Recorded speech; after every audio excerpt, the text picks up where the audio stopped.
দোস্ত, পড়ালেখা তো প্রায় শেষ পর্যায়ে। তারপর কি করবি তুই? কি আর করব? আব্বুর অফিস দেখাশোনা করব। তুই কি করবি?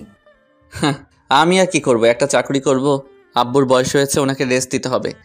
তাহলে তুই আমাদের অফিসে জয়েন কর। কিন্তু তোর পাপে আমাকে চাকরি দিবে? আমি বললে অবশ্যই তোকে চাকরি দিবে। ঠিক আছে, এটা নিয়ে পরে কথা হবে, এখন চল ক্লাসে। চল।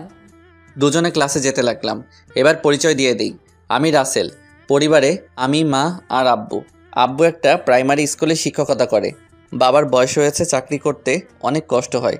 আর যার সাথে এতক্ষণ কথা বলছিলাম ওর নাম তো জানেন। আর বাবা অনেক বড় লোক, তাদের নিজস্ব বড় কোম্পানি আছে। আর সবচেয়ে বড় কথা হলো মিতু আর আমি বেস্ট ফ্রেন্ড। কলেজে আমাদের আর কোনো বন্ধু নেই। পরিচয় দিতে দিতে ক্লাসে চলে আসলাম। সব ক্লাস শেষ করে দুজনে একসাথে বের হলাম। তারপর মিতু তার গাড়িতে করে আমাকে বাসায় দিয়ে গেল। দেখতে দেখতে কলেজ জীবন শেষ করলাম। রাতে খাবার খেতে গেলাম। পড়ালেখা তো শেষ, তা এখন কি করবি? আব্বু আমার বন্ধু মিতু বলছে তার বাসার সাথে কথা বলে তাদের অফিসে চাকরি নিয়ে দিবে। মেয়েটাও অনেক ভালো, ও না থাকলে তুই এত দূরে আসতে পারতি না। ঠিক বলছো আব্বু, ওর মতো ভালো বন্ধু আমি স্কুল জীবনেও পাই নাই। তা কবে যাবে ইন্টারভিউ দিতে? আম্মু, আরও 2টা দিন পরে যাই, মাত্র পড়ালেখা শেষ করছি। ঠিক আছে বাবা, তোর আব্বুর বয়স হয়েছে তাই বলছি আর কি। আহা, ছেলেটা মাত্রই লেখাপড়া শেষ করেছে, ওকে কিছুদিন রেস্ট নিতে দাও। আরও কিছুক্ষণ কথা বলে খাবার খেয়ে রুমে চলে আসলাম। ফোন হাতে নিয়ে দেখিয়া ফোন দিছে। হ্যালো, বল। কি করিস? মাত্র খাবার খেয়ে আসলাম রুমে, তুই কি করিস? আমিও খাবার খেয়ে এসে তোকে ফোন দিলাম। তা তোর বাপের সাথে আমার ব্যাপারে কথা বলছিস? না, এখনো বলি নাই। তুই আগে কিছুদিন রেস্ট নে। আর আব্বু আমাকে কখনোই না করবে না। তাই যেন হয়। তুই তো আমার পরিবার সম্পর্কে জানোস। ওটা নিয়ে তোকে চিন্তা করতে হবে না, আমি সব ব্যবস্থা করে দিব। তারপর আরও কিছুক্ষণ কথা বলে ঘুমিয়ে গেলাম। সকালে ঘুম থেকে উঠে ফ্রেশ হয়ে নাস্তা করতে গেলাম। নাস্তাকে রুমে চলে আসলাম। দেখতে দেখতে আরও কিছুদিন চলে গেল। হঠাৎ মিতু ফোন দিল। বল। তুই কালকে আমাদের অফিসে চলে আসিস তোর সব সার্টিফিকেট নিয়ে। তোর আব্বু কি বলেছে? আমি আব্বুকে তোর ব্যাপারে সব খুলে বলেছি। আব্বু তোকে অফিসে আসতে বলেছে। ঠিক আছে, আমি কালকে চলে আসব। তা কয়টায় আসতে হবে? সকাল 10টায়। ওকে, ঠিক আছে। তা এখন কি করিস? এই তো রুমে বসে আছি, তুই কি করিস? আমি কফি খাচ্ছি আর তোর সাথে কথা বলছি। ও শোন, কালকে ঠিক টাইমে চলে আসবি। আচ্ছা, ঠিক আছে। ওকে, ঘুমিয়ে যা। আল্লাহ হাফেজ। আল্লাহ হাফেজ। মোবাইল রেখে খাবার খেতে গেলাম। আব্বু কালকে সাদিয়ার আব্বু তাদের অফিসে যেতে বলছে। তাহলে তো ভালো, তা কয়টার দিকে যাবি? সকাল 10টায়। ঠিক আছে, ভালো করে কথা বলবি, যেটা জিজ্ঞেস করবে ওটার উত্তর ঠিকঠাকভাবে দিবি। আমি জানি তুই পারবি। আমার জন্য দোয়া করো। আমাদের দোয়া সব সময় তোর সাথে আছে। খাবার খেয়ে রুমে চলে আসলাম। কিছুক্ষণ মোবাইল টিপে ঘুমিয়ে পড়লাম। সকালে ঘুম থেকে উঠে ফজরের নামাজ পড়তে মসজিদে চলে গেলাম। নামাজ পড়ে কিছুক্ষণ হাঁটাহাঁটি করে বাসায় চলে আসলাম। আম্মু নাস্তা দিল। নাস্তা খেয়ে রুমে এসে কিছুক্ষণ মোবাইল টিপতে লাগলাম। ঘড়ির দিকে তাকিয়ে দেখি 9:30 বেজে গেছে। তাই রেডি হয়ে নিচে এসে আম্মুরকে বলে অফিসের উদ্দেশ্যে রওনা দিলাম। একটা রিক্সা নিয়ে 30 মিনিটে অফিসের সামনে চলে আসলাম। আমি আগে থেকেই তাদের অফিস চিনি। তারপর ভাড়া মিটিয়ে অফিসের ভিতরে গেলাম। পিয়নকে জিজ্ঞেস করলাম বসের রুম কোনটা। পিয়ন আমাকে দেখিয়ে দিল। আমি কেবিনের সামনে দাঁড়িয়ে বললাম, আসতে পারি? আসুন। আমি ভিতরে গিয়ে বসলাম। আমাকে গিয়ে আসতে বলল। তাহলে তুমি রাসেল?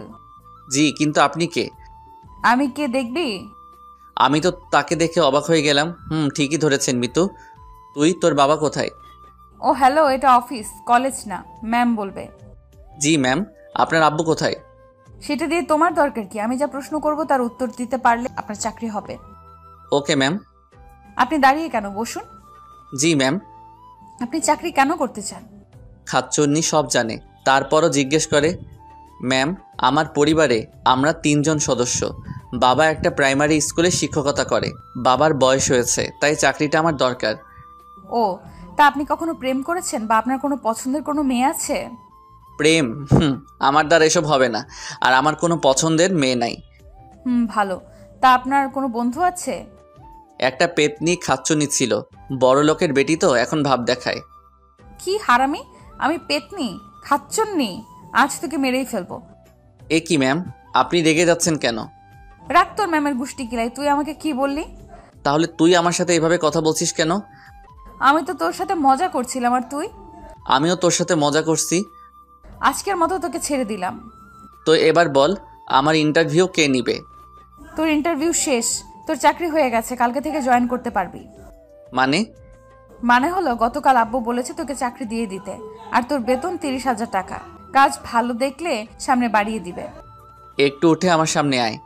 কেন? আয় বলছি না। মিতু উঠে আমার সামনে আসলো। আমি সাথে সাথে মিতুকে জড়িয়ে ধরে কান্না করে দিলাম। তোর এই ঋণ আমি কখনো শোধ করতে পারবো না। তুই কলেজ জীবন থেকে আমাকে হেল্প করে আসছিস। দূর ও পাগল, বান্ধবী হিসেবে এইটুকু যদি না করতে পারি তাহলে আমি কিসের বন্ধু? ঠিক আছে, আমি এখন বাসায় গিয়ে খুশির সংবাদটা দিয়ে আসি। দাঁড়া, তোর কাছে টাকা আছে, মিষ্টি নিয়ে যাবি না বাসায়? তোকে এই মাসের অগ্রিম বেতন দিয়ে দেওয়া হলো, আর আশা করি নিজের অফিস মনে করে কাজ করবি। ওকে, আমি আমার সব কিছু দিয়ে কাজ করে যাব।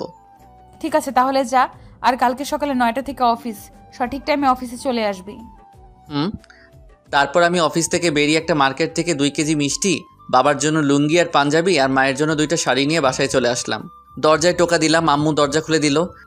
কি রে, ইন্টারভিউ কেমন দিলি? আর হাতে এগুলো কি?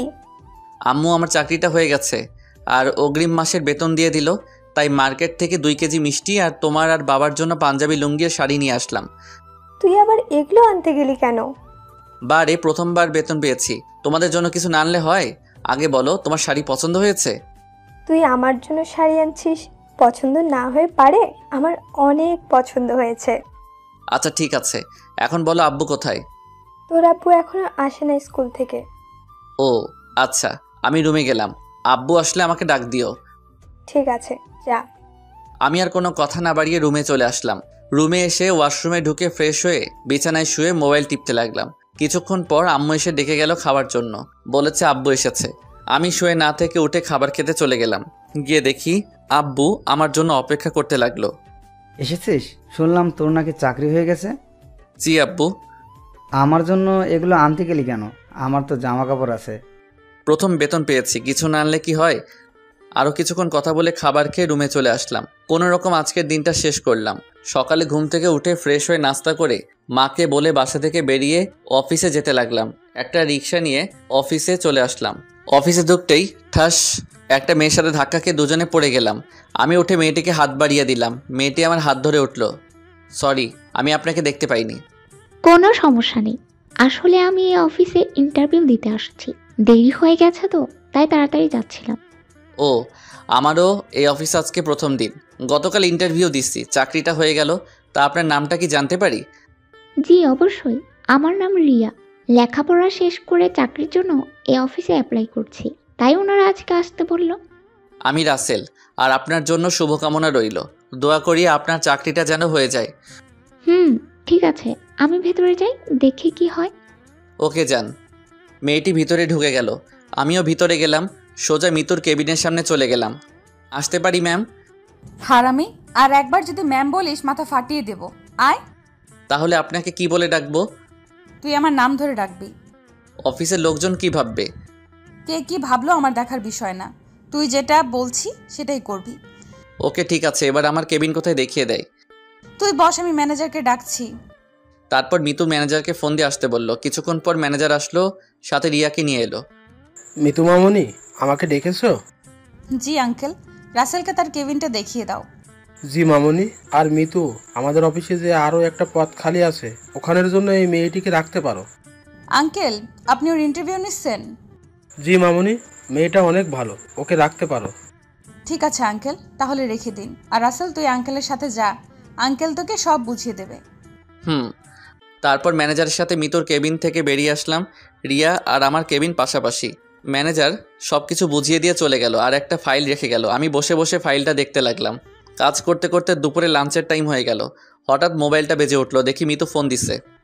বল। আমার কেবিনে চলে আয়, দুজনে একসাথে লাঞ্চ করব। আমি ক্যান্টিনে খেয়ে নিব। তোকে বলেছি না আমার কেবিনে আসতে? ওই তুই আমার সাথে এরকমভাবে কথা বলছিস কেন? একেবারে মাথা ফাটিয়ে দিব। 2 মিনিটে তোকে আমার কেবিনে দেখতে চাই। আমি আর কোনো কথা না ভেবে উঠে মিতুর কেবিনে যেতে লাগলাম। হঠাৎ রিয়া বলল, কোথায় যাচ্ছেন? তোমাদের মিতু ম্যাম তার কেবিনে যেতে বলছে। কেন? এখন তো খাওয়ার টাইম হয়ে গেছে। এই জন্য ডেকেছে, ওর সাথে লাঞ্চ করার জন্য।